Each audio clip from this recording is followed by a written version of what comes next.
আমার মায়ের হাতের বট বা ভুঁড়ি ভুনা যে খেয়েছে একবার সে হয়তো বা আমার মায়ের হাত চেটেও খেতে চেয়েছে পরবর্তীতে। যাই হোক, আমার মা বেঁচে নেই, এখন আমি আমার মায়ের মতো করেই ভুঁড়ি ভুনা করার চেষ্টা করব, বট ভুনা আর কি। যাই হোক, সুপার শপ থেকে দেখতে পাচ্ছেন ভুঁড়ি কিনে নিয়ে এসেছি একদম পরিষ্কার। তারপরে আমার হাজব্যান্ড একটু ধুয়ে দিল। এখন আমি এগুলোকে ভালো করে সেদ্ধ করে নিচ্ছি। সেদ্ধ করার পরে যে দেখুন কত ভালো করে পরিষ্কার করে নিয়েছি। এমনভাবে রান্না করব যেন সবাই আর কি হাত চেটে পুটে খায়। খায় কি বলছি, খেতে বাধ্য হবে। তো অনেকেই ভুঁড়িতে আলু টালু দেয়, আমি দেই না, আমি একটু অন্যভাবে রান্না করি।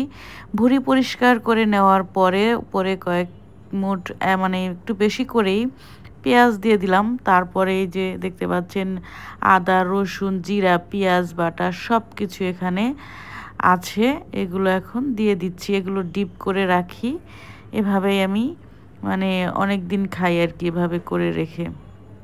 আপনারাও চাইলে এভাবে করে রেখে দিতে পারেন, বেশ কিছুদিন ভালো থাকে। এখন হলুদের গুঁড়ো দিয়ে দিলাম বেশ খানিকটা। আমি অনেক ঝাল ঝাল করে রান্না করব। দেখেন কি পরিমাণ মরিচ আমি এখানে দেই, 2 চামচ অলরেডি দিয়ে দিয়েছি,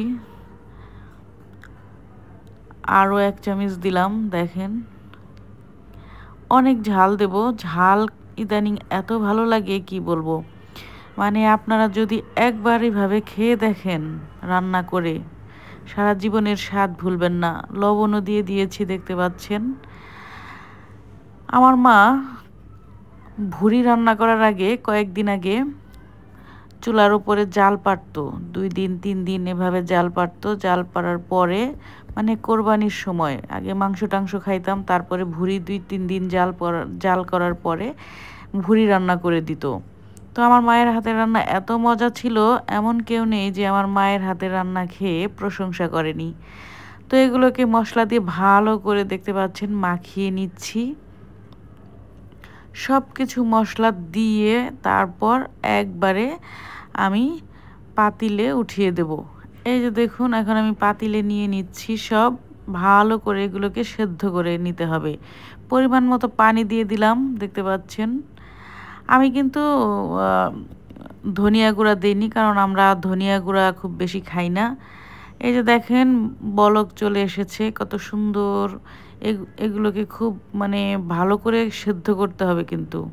এখন আমি সমস্ত গরম মশলাগুলো দিয়ে দিচ্ছি দেখতে পাচ্ছেন। ম্যারিনেশন করার সময় দিয়ে দিলেও হতো, আমার মনে ছিল না তাই এখন দিলাম। আর এটা কিন্তু একদিন সেদ্ধ করলেই হবে না, আগে কিন্তু 3-4 দিন ভরে সেদ্ধ করতো, এখন কিন্তু গ্যাসের চুলায় 2 দিন সেদ্ধ করলেই হয়ে যায়, বা একদিন ভালো করে সেদ্ধ করলেও হয়ে যাবে অনেক সময় নিয়ে। যাই হোক, আমি 2 দিন সেদ্ধ করে নিয়েছি, 2 দিন পরে আমি এটাকে রান্না করব।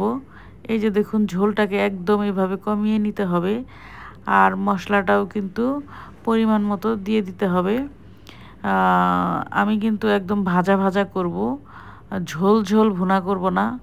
ঝোল ঝোল ভুঁড়ি ভুনা আমরা আসলে খেয়ে অভ্যস্ত না, এই জন্য ওইভাবে করি না, যে যেভাবে খায় আর কি। এখন আমি একটা প্যানে তেল দিয়ে দিলাম বেশি করে, তার মধ্যে পেঁয়াজ ভাজি করে নিয়েছি। পেঁয়াজের মধ্যে আবার একটা মানে এলাচি দারচিনি এগুলো দিয়ে দিলাম। দেওয়ার পরে ভুঁড়ি দিয়ে ভালো করে ভেজে নিয়েছি। এই যে দেখুন কত সুন্দর তেল উঠে এসেছে। এখনই আমার এই ভাজিটা হয়ে গেছে। মাশাআল্লাহ, এটা এত মজা হয়, এত মজা হয় কি বলবো। একবার হলেও খেয়ে দেখবেন, ভালো লাগলে শেয়ার করবেন, লাইক করবেন, কমেন্ট করবেন। আল্লাহ হাফেজ।